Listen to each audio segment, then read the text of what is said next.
पूजा की जाती है। गणेश जी इतने बड़े कैसे हो गए कि ब्रह्मा विष्णु महेश या कोई भी पूजन हो, उसके अंदर सबसे पहले गणेश का पूजन किया जाता है। सुना होगा आपने कि विघ्नहर्ता हैं, but what is the basic philosophy और लॉजिकल थिंग्स अबाउट दिस, कि भाई सबसे पहले क्यों पूजे? देखिए, गणेश जी को सबसे पहले समझना बहुत ज़रूरी है। आप किसी भी देवता की पूजा करते हैं, इष्ट आपका है, बट अगर आप उसे दिल से नहीं जानते, नहीं समझते, अगर उनकी हर एक चीज़ आपको नहीं पता है, तो उतना ऐसा देखा गया है कि वो ठीक है, ऊपरी तौर से पूजा हो रही। तो आप जिस देवता की पूजा करते हैं, उसके बारे में आपको मैक्सिमम नॉलेज होना चाहिए, हर चीज़ आपको ध्यान होनी चाहिए। गणेश जी जो हैं, देखिए अब इसमें हम ज्योतिष, वास्तु, स्पिरिचुअलिटी सब चीज़ों के साथ में साइंटिफिक, मैनेजमेंट के रूप में, सब रूप में हम आपको बताने वाले हैं। तो इसलिए सारा वीडियो पूरा ध्यान से देखिएगा। देखिए गणेश जी जो हैं, वो 2 आइडेंटिटी से 1 आइडेंटिटी बने हैं। मतलब हाथी का सर, नीचे धड़ जो है वो मनुष्य का। तो 2 आइडेंटिटी से 1 आइडेंटिटी बनी है। जब आप कर्म करते हैं और दिमाग आपका साथ में होता है, तो आपको सफलता मिलती है। पहली तो आइडेंटिटी ये है। अब जिन लोगों को राहु केतु परेशान करते हैं, या ऐसा लगता है कि नहीं, राहु का केतु के कारण हमारे जीवन में बहुत तकलीफ़ है। राहु और केतु क्या है? एक आइडेंटिटी से 2 आइडेंटिटी बनी हुई है, मतलब कि उनको काट दिया गया, तो सर और धड़ अलग हो गया। इधर गणेश जी के केस में क्या हो रहा है? सर और धड़ एक हो गया है, अलग-अलग आइडेंटिटी का। तो जिन लोगों को राहु केतु परेशान करते हैं, वो गणेश जी की आराधना करेंगे, तो उनके लिए बहुत ही ज़्यादा फ़ायदेमंद रहेगा। और इसका मेरे पास में आंसर भी है, क्यों? देखिए क्या होता है, राहु और केतु जो हैं वो आपको इल्यूशन में डालते हैं। कोई भी हॉरोस्कोप हो, जिस भी स्थान में बैठे हों, जब भी राहु केतु का कोई इश्यू आएगा, तो वो भ्रम पैदा करेगा, इल्यूशन क्रिएट करेगा। जो चीज़ नहीं है, उसके बारे में आपको लगेगा कि ये सत्य है, और जो चीज़ सत्य है, हो सकता है आपके नुकसान होने वाला हो, इस चक्कर में वो आपको नज़र नहीं आए, तो अल्टीमेटली इल्यूशंस क्रिएट होंगे। तो इल्यूशंस किससे ठीक होते हैं? जब आपको ज्ञान मिलता है, बुद्धि मिलती है, तब आपको इल्यूशन से दूर आप जाते हैं। तो गणेश जी जो बुद्धि के दाता हैं, ज्ञान के दाता हैं, वो आपके इन इल्यूशन को कम करते हैं। इससे राहु केतु का उपाय हो जाता है। कुछ लोग जो हैं, वो बुध ग्रह से कहीं न कहीं परेशान होते हैं, तकलीफ़ उनको होती है। वैसे लोग भी, क्योंकि बुद्धि के दाता गणेश हैं, तो वो उनकी पूजा कर सकते हैं। अब पूरा जो गणेश जी का शरीर है, अधिकतर लोगों का ऐसा देखने में सुना गया है कि मतलब हम बहुत सारे बाहर के लोग हैं, बोले ये क्या, आप किस देवता की पूजा कर रहे हैं, क्या ऐसा है? तो हमारा जो शास्त्र है, हमारा जो सनातन धर्म है, उसमें हर आइडेंटिटी को बहुत इम्पोर्टेंट वैल्यू दी गई है। कोई भी चीज़ अगर वो बताई जाती है, तो उसके पीछे कुछ न कुछ लॉजिकल या साइंटिफिक कुछ भी रीज़न ज़रूर होंगे। गणेश जी का सर जो है वो हाथी का है। अब हाथी का सर के पीछे क्या आइडेंटिटी है? अगर हम इसको वैसे ही सिंबॉलिक चलें, तो गणेश जी का सर हाथी का है। हाथी क्या होता है? सबसे ज़्यादा बोलें तो महंगा पशु माना जाता है हाथी। क्यों?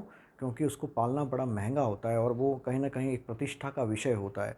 तो जिसके साथ में गणेश जी, जो गणेश जी की पूजा करते हैं, उनकी प्रतिष्ठा और धन बढ़ता है, क्योंकि आइडेंटिटी ऑफ जो है वो मनी है। और अगर हाथी को हम देखें, तो उसकी बुद्धि बड़ी तीक्ष्ण होती है और मेमोरी बड़ी शार्प होती है। तो इसको ज्ञान के साथ देखें, तो ज्ञानी और धनी व्यक्ति, उसका सर जो है वो हाथी का सर है। तो एक तो ये हो गया। अब आते हैं कि उनके हाथ में एक अंकुश होता है। गणेश भगवान के हाथ में एक अंकुश होता है। वो अंकुश क्या है? अंकुश का मतलब कि किसी भी चीज़ को या तो स्पीड अप करना, मतलब धक्का मारना, या रोकना। तो दोनों कंडीशन में, मतलब कि अगर आपके जीवन में किसी भी प्रकार की बाधा है, या कोई आप पे ओवरकम करने की कोशिश कर रहा है, तो वो अंकुश उनके साथ में। और एक्स भी होता है। एक्स मतलब कुल्हाड़ी। कुल्हाड़ी का मतलब क्या होता है? काटना। आपको बहुत सारी चीज़ों को, ये मैनेजमेंट का फंडा है। जब एक बड़ी चीज़ है, उसको टुकड़ों में काट काट काट के आप देखते हैं किसी भी चीज़ पे, तो आपकी निर्णय लेने की क्षमता, एनालिसिस की क्षमता आपकी बढ़ जाती है। दूसरे हाथ में उनके लेफ्ट हैंड में पाश है।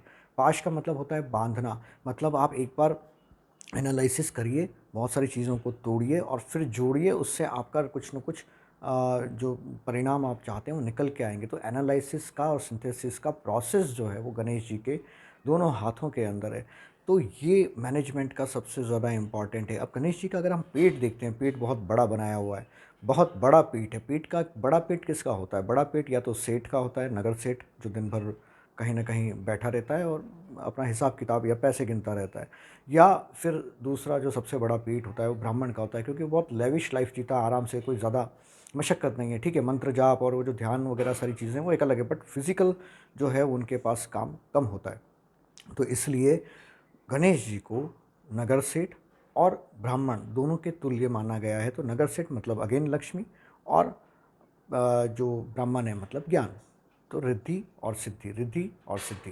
तो ये आइडेंटिटी है। अगर हम बात करते हैं कि गणेश जी के पास में चूहा, एक छोटा सा चूहा है, अब वो कैसे सवारी कर सकते हैं उस पे, बट वो उनको गणेश जी जो हैं वो चूहे को कंट्रोल कर रहे हैं, क्योंकि चूहा जो है, हम कृषि प्रधान देश में निवास करते हैं, और बहुत पहले क्या होता था कि जो फसल का सबसे बड़ा दुश्मन वो चूहा माना जाता है, क्योंकि वो कुतर देता है, खा जाता है, फसल ख़राब कर देता है।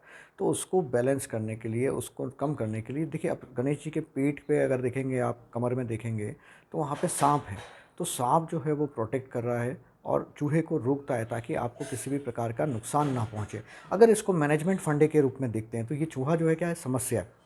चाहे एग्रीकल्चर की समस्या है, कोई भी समस्या, तो ये समस्या बहुत छोटी है गणेश जी के सामने।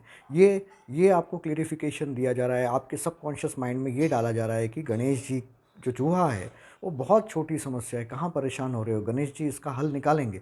तो इस प्रकार से आइडेंटिटी गणेश जी की बनती है।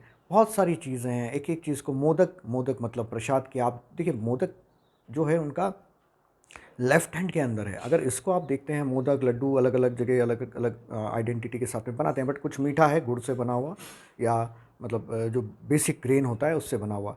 अब वो जो मोदक है वो क्या है, बुद्धिमान व्यक्ति जिसके पास धन भी हो और बुद्धिमान भी हो, उसको हमेशा लोगों की पालना करनी चाहिए, मतलब कि उनको पालना चाहिए। अगर आपके पास में अधिक कुछ है तो आप दीजिए, आप सामाजिक रूप से उसको बाँटिए, ये मोदक रिप्रेज़ेंट करता है।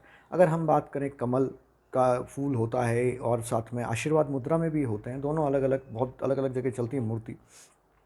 उसका अर्थ ये है कि आपको एक तरह से रेस्पेक्ट दे रहे हैं गणेश जी, या ब्लेसिंग्स दे रहे हैं, कि आपको एक एप्रिसिएशन। तो एप्रिसिएशन के देवता, एनालिसिस के देवता, ज्ञान के देवता, बुद्धि के देवता, रिद्धि सिद्धि के देवता, विघ्नहर्ता। विघ्न क्या है? विघ्न को हरने वाला। ये सब आइडेंटिटी जो है, जो एक आपको सामाजिक रूप से, या बोले कि जो सांसारिक जीवन में आपको जो जो चीज़ चाहिए वो गणेश जी आपको प्रदान करते हैं। इसलिए जब किसी व्यक्ति के पास में ज्ञान है और पैसा है, धन है, तो दोनों की कंडीशन जो है वो गणेश जी के पास मिलती है। इसलिए सबसे पहले कोई भी काम करेंगे, पैसा चाहिए, बुद्धि चाहिए, रहते हैं आपके लिए लाभप्रद रहते हैं, उसकी बात करेंगे। मूर्ति आप कोई भी रख सकते हो, पत्थर की और लकड़ी की बनी हुई मूर्ति हो तो बहुत ज़्यादा अच्छा है। अंगूठे के आकार या इससे ज़्यादा बड़ी ना हो तो ठीक है, क्योंकि बड़ी मूर्तियाँ जो है वो मंदिर में रखी जाती हैं। हाँ, अगर आपने सिंबॉलिक या सिर्फ एक डेकोरेटिव के रूप में आपने रखा है, तो किसी भी प्रकार की तस्वीर और मूर्ति आप रख सकते हैं। लेकिन अगर आप पूजा स्थल की बात करते हैं तो वहाँ पे छोटी मूर्ति आपको रखनी है। सफ़ेद आँकड़े के गणपति जो हैं वो सबसे ज़्यादा इम्पॉर्टेंट है, बहुत अच्छे उनके फल प्राप्त होते हैं। सफ़ेद आँख के गणपति जिन जिन के घर पे हैं वहाँ पे सुख समृद्धि शांति ज़रूर आती है। फिर हम बात करें कि गणेश जी किस प्रकार के होने चाहिए। कुछ लोग बोलेंगे बैठे हुए गणेश जी अच्छे हैं, कुछ लोग बोलेंगे खड़े हुए गणेश जी अच्छे हैं, कुछ बोलेंगे कि लेफ़्ट सूंड वाले, राइट सूंड वाले, या फिर हम बात करें कि नाचते हुए गणेश जी। तो अलग-अलग है, ये सब आपकी भावना पे डिपेंड है। लेकिन ऐसा माना जाता है कि जो दाई सूंड होती है, दाई सूंड, दक्षिणावर्ती सूंड होती है, तो उसमें उनकी सेवा पूजा करना बहुत ज़्यादा ज़रूरी है। इसलिए घर में आप कोई भी मूर्ति रखते हैं, अगर आप सेवा पूजा कर सकते हैं, मंदिर में दाई सूंड चल सकती है, क्योंकि सेवा पूजा रोज़ होती है। और बाकी घर में 22 सूंड वाले गणेश जी रखें, ताकि वो आपको ब्लेसिंग्स देते रहें। कभी आपसे कुछ कमी हो जाए, कुछ कर नहीं पाएँ, तो आपको कोई दिक्कत नहीं हो। फिर क्या है, नाचते हुए रखिए, कोई दिक्कत नहीं है। लेकिन पूजा स्थल पे तो आपका बेसिक बैठे हुए, घर के अंदर बैठे हुए गणेश जी रखने चाहिए। और कार्यस्थल पर आप खड़े हुए गणेश जी भी रख सकते हैं, लेकिन उनके दोनों पैर ज़मीन पे होने चाहिए, स्थिरता को प्रदर्शित करते हैं। और जो नाचते हुए गणेश जी हैं वो हमेशा आपकी जो नेगेटिव एनर्जी, कहीं पे भी आपको नेगेटिव ज़ोन लग रहा है वहाँ पे आप उसको रख दीजिए। तो नाचते हुए गणेश जी जो है वो उसको, नेगेटिव एनर्जी को सकारात्मक में, पॉजिटिव एनर्जी में बदल देते हैं।